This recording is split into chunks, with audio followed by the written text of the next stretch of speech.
غدار قیدی نمبر 804 نامو باغی نامو غدار قیدی نمبر 804 تیرا یار میرا یار قیدی نمبر 804 تیرا یار میرا یار قیدی نمبر 804 نہ باغی نہ غدار قیدی نمبر 804 نہ وہ باغی نہ غدار قیدی نمبر 804 میری جان جوانی آئی ایس ایف میری جان جوانی آئی ایس ایف میری جان جوانی آئی ایس ایف چلتا سورج آئی ایس ایف سورج کی کرنیں آئی ایس ایف کرنوں کی مالا آئی ایس ایف مالا کے موتی آئی ایس ایف میری جان جوانی آئی ایس ایف میری جان جوانی آئی ایس ایف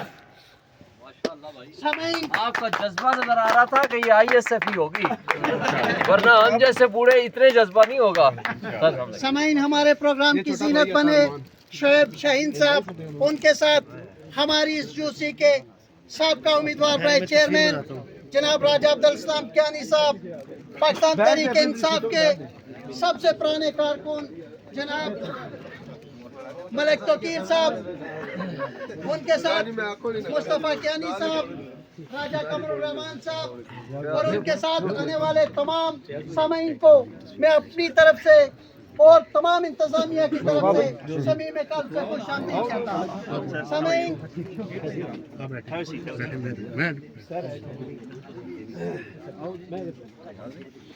ملک توقیر صاحب سے میں ملتمس ہوں کہ وہ اسٹیج پہ آ جائیں۔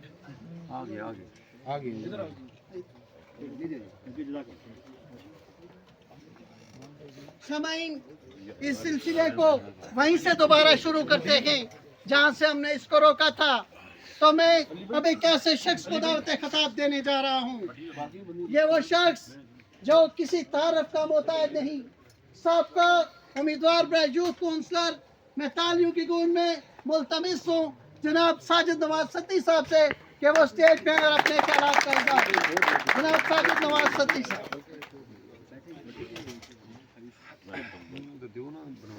اعوذ باللہ من الشیطان الرجیم، بسم اللہ الرحمن الرحیم۔ سب سے پہلے شعیب شاہین صاحب کو این اے 47 میں ویلکم کرتا ہوں انشاءاللہ۔ میری ٹینشن کو یوسف سے 70% کم ہوئی۔ ہم جب زیادہ ٹینشن میں ہوتے ہیں تو ہم ان سے مل کے آ جاتے ہیں۔ یقین کریں مجھے فرق محسوس نہیں ہوا کہ وہ بنی گالا میں بیٹھے ہیں، زمان پارک میں بیٹھے ہیں یا جیل میں بیٹھے ہوئے ہیں۔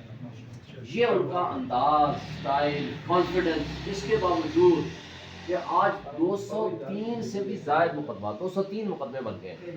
ہم بلکہ پچھلے ہفتے بیٹھے ہوئے تھے تو 14 نئے مقدمے جی ایچ کیو حملہ کے دوسرے تیسرے سال بعد ان کو یاد آیا کہ جی اس میں عمران خان بھی ملوث ہے، وہ اس کا ریمانڈ لینے آ گئے۔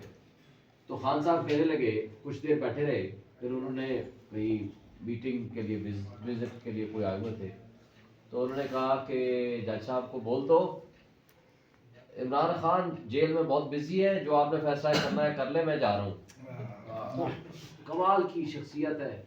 دیکھیں جب بندہ حق سچ پہ کھڑا ہو، اس کو قربانیاں دینی پڑے، تو اللہ تعالیٰ اس کو ہمت، استقامت اور برکت اس کے کاموں میں ڈال دیتا ہے، اس کو مزید ہمت دے دیتا ہے۔ وہ اس وقت پاکستان میں جرت کی علامت بن گئے، وہ حقیقی آزادی کی علامت بن گئے۔ آج پورے پاکستان میں 80% یا 90% کہیں لوگ، پبلک، عوام، قوم اس کے دیے ہوئے شعور کے مطابق اس کے ساتھ کھڑی ہے۔ یعنی آج جو ناانصافی ہو رہی ہے جس طرح، وہ سب کے سامنے ہے۔ اس ناانصافی صرف اور صرف ایک شخص کی دشمنی میں پورے پاکستان کو آج وہ لوگ نقصان پہنچا رہے ہیں۔ ایک اقلیت کو اکثریت کے اوپر تبدیل کرنے کی کوشش ہو رہی ہے، یہ سب ان کو پتا ہے، اور یہ ساری چیزیں وہ ابزارب کر رہے ہیں، وہ بتا رہے ہیں۔ کل جو انہوں نے کیا، قرآن مجید کی آیت جب بتائی کہ آپ انصاف کرو، حق کی بات کرو، اور اگر آپ کی کسی سے دشمنی بھی ہے تب بھی آپ انصاف کا دامن ہاتھ سے نہ چھوڑو۔ اگر آپ انصاف کا دامن ہاتھ سے چھوڑا تو اللہ سب جانتا ہے۔ اور وہ قرآن مجید کی آیات کا ترجمہ، آیات اور ترجمہ انہوں نے جج صاحب کو بتایا، جج صاحب بیمار ہو گئے۔ اور قاضی فائزہ صاحب کی جب فیصلے کا پتہ چلا، انہوں نے کہا کہ میرا یہ پیغام ہے ان کے لیے، کوئی برا بھلا نہیں۔ یہ ہے وہ کردار جو آج ہم اس دنیا میں دیکھ رہے ہیں۔ دیکھیں تعزیرات پاکستان میں کوئی ایسی دفعہ نہیں ہے یا پاکستان کا کوئی قانون کی ایسی قانون نہیں ہے جس کے تحت ان کے خلاف کارروائی نہ کی گئی ہو، لیکن سب کچھ کے باوجود حوصلہ، ہمت اللہ تعالیٰ نے استقامت اس کو دے رکھی ہے. اس لیے کہ جب وہ کہتا ہے کہ جب میں ایک حقیقی آزادی کی جدوجہد کر رہا ہوں تو مجھے تو 1000 سال قربانی دینی پڑے، میں دوں گا. قوم کی خاطر ہے، کس کی خاطر ہے؟ میرے آپ کی خاطر ہے. آج وہ ڈیل کرے 5 منٹ میں فارغ. اور ان کرپٹ مافیا کو مسلط کیا جا رہا ہے. اگر اس کی کمزوری ہوتی تو 1 منٹ لگاتے. وہ مسلط کیا جا رہا ہے صرف اس لیے ایک سازش کے تحت تاکہ یہ ایک انڈیپینڈنٹ آزاد منشیات جو کسی کی ڈکٹیشن نہیں لیتا، وہ ملک کو بہتری کی طرف لے کے جا رہا تھا. ملک کے روٹس تک وہ نیچے تک پہنچا ہوا تھا. یہ ساری چیزیں لوگوں کو ہضم نہیں ہوتی. مافیا تو ہضم نہیں ہونے دیتا.